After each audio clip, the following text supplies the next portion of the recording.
Hello, everyone. This is our second episode for the Inspiring Women series in 2022.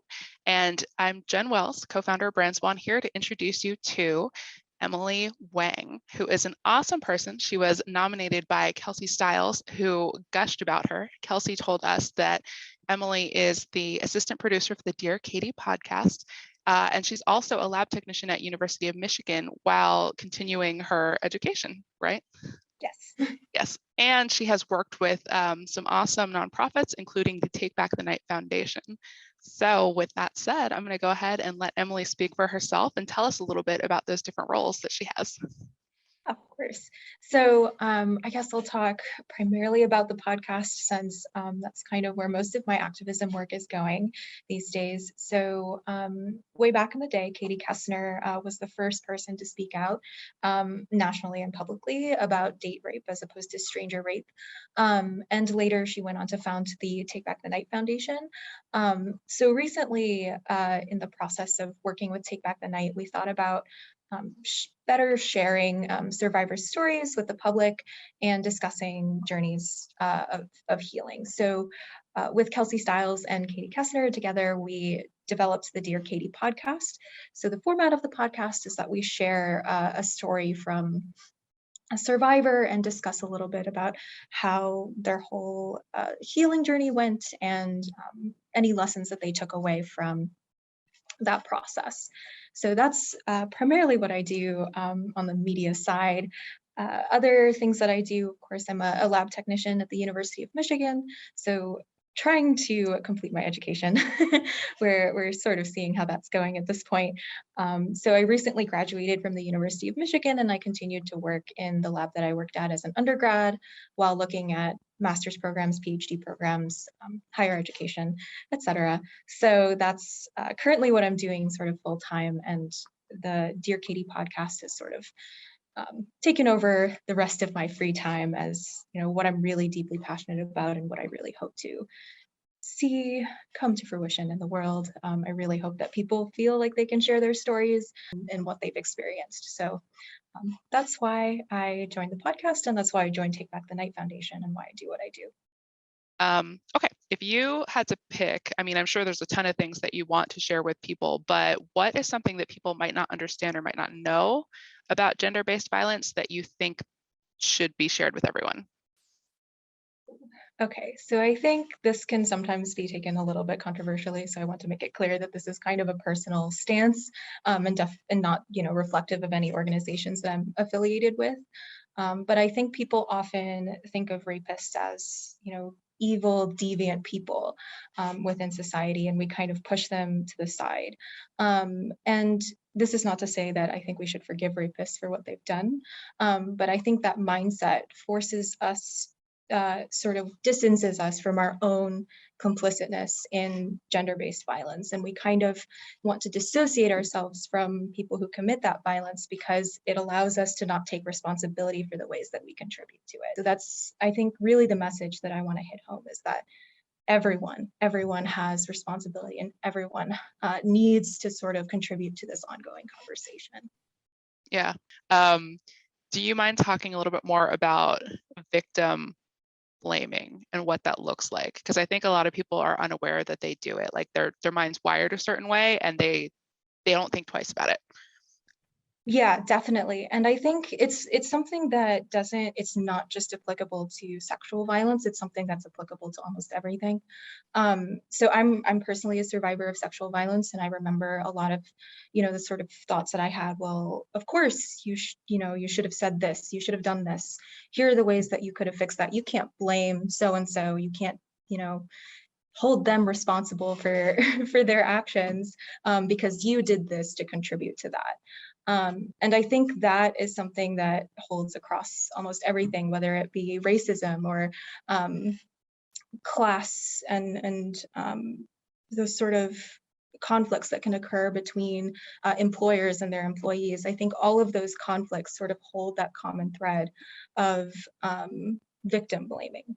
But I think ultimately growing as a person is learning that that taking responsibility for your actions doesn't mean admitting that you're, a terrible, horrible person. It means growing and learning and changing so that you don't do that again. And so I think that's kind of the mindset that I want to push here, is that, regardless of what you've done in the past, we need to take responsibility for hurt and sort of move forward and grow and learn from it. Yeah, and that applies to so much too, beyond just, this topic. That's great advice. Okay, I feel like there's not going to be a simple or easy answer for this, but what would be your advice for individuals, right? So like using myself as an example, I have 2 young sons. I want to teach them to be good people. I want to make sure that they don't absorb these cultural influences they're going to get that say certain behaviors are okay, right? So what can I do to teach my sons about boundaries and behavior and respecting people? Like, what would be your advice for that? As an adult, it's kind of a lot easier because you've gone through that learning journey already. And it's at that point, it's our responsibility to teach everyone else. At least for me personally, I feel like the way that I can make change is by addressing violence in every circumstance that it occurs, addressing that boundary pushing in every circumstance that it occurs. And so that's not only saying, hey, this behavior was not okay. Let's talk about why. It's also addressing, oh, I did that behavior, I did this. It's also modeling that taking responsibility, which is probably the most difficult part. It's really easy to say, well, you did that, so that's wrong.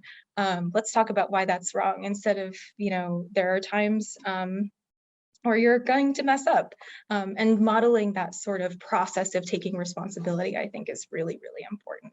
Okay, well, I'm going to take a little pivot. We're going to talk more about you. Tell us about a project or accomplishment that you consider to be one of the most significant in your career thus far. Ooh, I guess activism wise, I think just launching the podcast was something really phenomenal for us. We weren't totally sure how it would go and whether people would be really receptive to it, if people would listen to it at all. And both survivors and sort of listeners, they loved it. People tell us all the time, like, oh my gosh, I totally relate to this story. This happened to me. This made me feel comforted in that someone else had been through this experience and had healed from it and really felt okay after. The most powerful thing that I've witnessed is how many people have listened to this, how many people have heard this story, which is of course cathartic for the person who shared it, but at the same time have heard this story and thought to themselves, oh, like someone else has been through this too, and that's okay, right? And it's not my fault, and I can heal and I can recover from that. So that's probably the most important sort of personal contribution that I've made to society. Okay, let's talk about, has there been a turning point in your life or career, or I guess maybe like a challenge that you had to push through? Yeah, definitely. I think when I started university, that was when my sexual assault occurred. And I went through this whole 6 months of a really depressive state where I wasn't, where I kind of confronted all of my feelings about everything. And it wasn't just, oh, the sexual violence happened to me. And it made me feel like a stranger in my own body and all of that. But it also made me question like why I was doing everything that I was doing. And it also forced me to confront the fact that this violence was sort of the culmination of a pattern in my life that I had seen before. It was a culmination of a pattern of not setting my own boundaries, being told by other people that they had a right to violate my own boundaries because they did something for me. And so there's this huge turning point where I was like, I can't continue on the path that I've been sort of pushed into because this is going to happen again. It's going to happen again and again and again if I don't do something about it.